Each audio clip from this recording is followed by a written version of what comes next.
When she was born, her legs were up by her ears and her shoulders were internally rotated, and she had ulnar deviation on her hands and rocker bottom feet. The geneticist came upstairs and told us she had arthrogryposis multiplex congenita.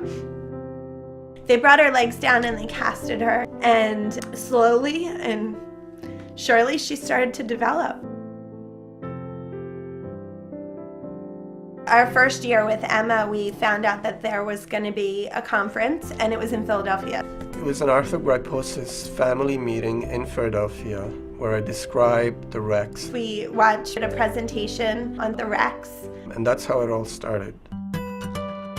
We ended up in Tarek and Whitney's workshop. The Rex was attached to a stand, and she was able to put her arms into the Rex and for the first time be able to lift her hand up towards her mouth. She just started, throwing her hands around and playing. We were bringing candy up for her to eat, and we were bringing toys up there, and it was so fun for us to go up there and to see her play. The existing Rex, it's all metal parts, and it's kind of big, and Emma was too small for that.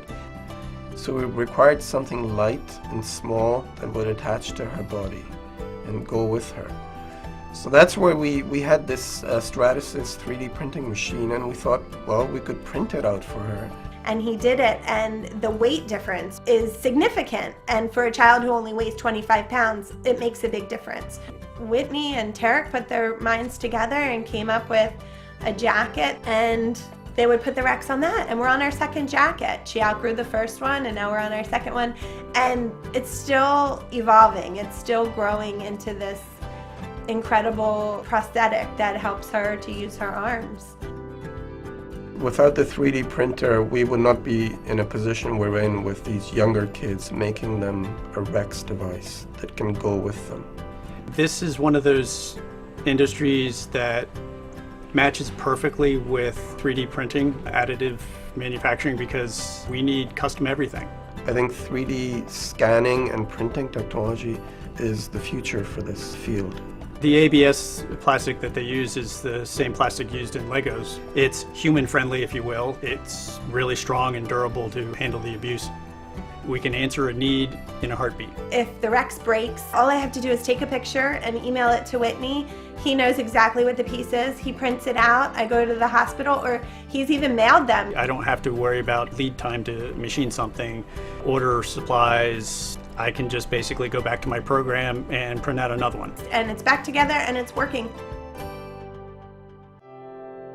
When she started to express herself, we would go upstairs and we would say, Emma, we're gonna put the Rex on, and she called them her magic arms, and everyone in the room cried. We took it off of her on this one occasion to make some adjustments to it.